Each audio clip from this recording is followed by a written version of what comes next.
আসসালামু আলাইকুম। Hi there. আজ আপনাদেরকে একটা স্ন্যাক্স তৈরি করে দেখাবো। দারুণ এই স্ন্যাক্সটা একবার খেলে আপনারা এর স্বাদ কোনো দিনও বলতে পারবেন না।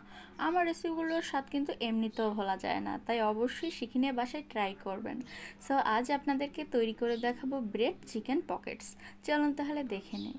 প্রথমেই আমি এখানে নিলাম 1 কাপ মুরগির মাংস, বোনলেস। আমি এটাকে কিউব করে কেটে নিয়েছি। ব্রেস্টের পিসগুলো আপনারা নিয়ে কেটে নিতে পারেন। এরপরেতে 1 টেবিল চামচ রসুন বাটা, স্বাদ মতো লবণ দিয়ে 1 মিনিট সতে করে নিয়েছি। এখন এর মধ্যে অ্যাড করে দিলাম 1 টেবিল চামচ কাঁচামরিচ কুচি। ঝাল নিজেদের ইচ্ছে অনুযায়ী অ্যাড করতে পারেন। আমি মিডিয়াম আঁচে এটাকে রান্না করে নেব। 30 সেকেন্ড সতে করার পর এতে 2 টেবিল চামচ পেঁয়াজ বাটা, হাফ চামচ দিয়ে দিলাম আদা বাটা, দিয়ে আবারও 2 মিনিটের মতন রান্না করব। চিকেন দিয়ে অলরেডি পানি বের হওয়া শুরু করে দিয়েছে। 1 চামচ হলুদের গুঁড়া, 1 চামচ লেবুর রস অ্যাড করে আমি এটাকে কুক করে নিচ্ছি। জাস্ট আবারও 1 মিনিটের মতন রান্না করে এতে হাফ চামচ কালো গোলমরিচের গুঁড়া অ্যাড করে নিলাম।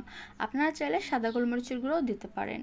এবার এতে 1 টেবিল চামচ অ্যাড করে নিলাম টমেটো কেচাপ বা টমেটো সস। এখন এতে স্বাদ মতো আমি হাফ চামচের মতন চিনি দিয়ে দিয়েছি। এখন আমি এর মধ্যে সেদ্ধ করার জন্য 1 কাপের মতন পানি দিয়ে ঢাকনা দিয়ে বা ঢাকনা ছাড়া একদম লো আঁচে কিছুক্ষণ রান্না করে নেব। ভিউয়ার্স, আমার মাংসটা প্রায় হয়ে এসেছে। এবার এতে আমি দিয়ে দেব অরিগানোর গাছ আমি লাগিয়েছি। অরিগানো পাতাটা কুচি করে আমি 2টা পাতা কুচি করে একদম শেষ পর্যায়ে দিয়ে চিকেনটা নামিয়ে নেব। সো কুচি করে নিয়ে নিলাম। এবার অরিগানোর পাতাগুলো এভাবে দিয়ে আমি জাস্ট 30 সেকেন্ডের মতন সতে করে নামিয়ে নেব। দেখুন, এটা কিন্তু একদমই শুকিয়ে গেছে, আর বেশি জাল দেওয়া যাবে না, পুড়ে যাবে। চুলাটা অফ করে এক সাইডে রেখে দিচ্ছি।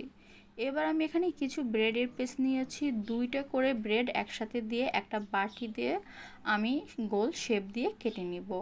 যে কোনো কিছু ইউজ করি আপনারা রাউন্ড শেপ করে কেটে নিতে পারবেন। সো আমি এটাকে কেটে নিলাম। এখন একটা রোলার দিয়ে বা ফন্ডেন্ট রোলার দিয়ে এটাকে আস্তে আস্তে একটু হালকা প্রেস করে নিতে হবে। বেশি করবেন না, জাস্ট হালকা প্রেস করে নেবেন যাতে দুইটা একসাথে লেগে যায়। এবার 2টা ডিম আমি ভালো করে ফেটিয়ে নিচ্ছি ডিপ করার জন্য। ডিমে আমি জাস্ট হালকা হাফ চামচের মতন একটু পানি দিয়েছিলাম, পানি দিয়ে ফেটিয়ে নিয়েছি। এক্সট্রা অন্য কিছু দেওয়ার প্রয়োজন নেই, আমি এখানে কোনো লবণ ইউজ করব না। তারপরে আমি ব্রেডটা এতে ডিপ করে এবার ব্রেড ক্রাম্বে কোট করে নিচ্ছি। ভিউয়ার্স, আমি সবগুলো ব্রেড তৈরি করে নিয়েছি। এবার ফ্রিজে নর্মাল সেকশনে রেখে এটাকে 10 মিনিট রেস্টে রাখবো, যাতে ব্রেড ক্রাম্বটা সেট হয়ে যায়, ভাজার সময় ক্রাম্বটা খুলে না যায়। সো আমি 10 মিনিট সেট করে নেওয়ার পর এবার এটাকে হাই ফ্লেমে আমি ডুবো তেলে ভেজে নিচ্ছি। যেহেতু ব্রেড, এটা ভাজতে বেশি একটা টাইম লাগবে না। যখন এভাবে ফুলে একটা সুন্দর রেড কালার চলে আসবে তখন তুলে নেবেন। ভিউয়ার্স, আমি এখন একটা সস তৈরি করব। এর জন্য 2টা স্লাইস চেডার চিজ নিয়েছি। এবার এর মধ্যে যে ডিপের জন্য আমি যে এগটা রেডি করেছিলাম সেটা রয়ে গেছে, তার মধ্যে আমি হাফ কাপের মতন লিকুইড দুধ অ্যাড করে ভালো করে মিশিয়ে এবার দিয়ে দিব 2 চিমটি কালো গোলমরিচের গুঁড়া, 1 চামচ চিলি ফ্লেক্স, আর যে চিজ 2টা নিয়েছি সেই 2টা অ্যাড করে চুলায় দিয়ে আমি এটাকে কিছুক্ষণ জাল দিয়ে নিব। আমি এতে হাফ টেবিল চামচের মতন চিনি অ্যাড করে নিচ্ছি। মিষ্টি আবারও বলছি নিচের স্বাদ অনুযায়ী দেবেন। এটা একদম চিজটা গলে যাওয়ার পর যখন এটা সুন্দরভাবে ফুটে উঠবে আর দেখবেন অনেকটাই ঘন হয়ে যাবে, তখন চুলা থেকে নামিয়ে ঠান্ডা করে ব্লেন্ড করে নিতে হবে।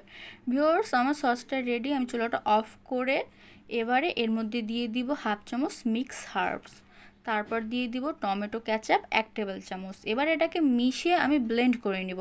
ঠান্ডা করে নিয়েছি, তারপর এটাকে ব্লেন্ড করে নিয়েছি। দেখুন আমাদের সসের লিকুইডটার কনসিস্টেন্সি এমন হয়েছে, আর এটা কিন্তু খুবই ইয়াম্মিও হয়েছে। এখন আমি ব্রেডগুলোকে 2 ভাগ করে নেব। এটাকে কাটার সাথে সাথেই দেখবেন এভাবে পকেট তৈরি হয়ে যাবে। এখন এর মধ্যে আমি অ্যাসেম্বল করার জন্য প্রথমেই দিয়ে দিব চিকেনের স্টাফিংটা দেওয়ার পর এর উপর দিয়ে আমি কিছু রেড ক্যাপসিকাম কিউব মানে ডাইস করে কেটে রেখেছিলাম একদম ছোট ছোট করে, সেগুলো উপর দিয়ে ডেকোরেট করে দিয়ে দিব। তার আগে আমি যে সসটা প্রিপেয়ার করেছি সেটা দিয়ে দিলাম। এখন আমি কিউব করা ক্যাপসিকাম আর উপর দিয়ে চপড করিয়েন্ডার বা ধনিয়া পাতাটা দিয়ে গার্নিশ করে নিলাম। এখন জাস্ট খাওয়ার পালা। সো বিকালে 1 কাপ চায়ের সাথে এমন একটা স্ন্যাক্স হলে বাচ্চা থেকে বুড়ো সবাই কিন্তু অনেক বেশি পছন্দ করবে। সো দেরি না করে ঝটপট এই রেসিপিটা বাসায় ট্রাই করে আমাদেরকে জানাবেন কেমন লেগেছে। Thank you so much. আজ আসি, আল্লাহ হাফেজ।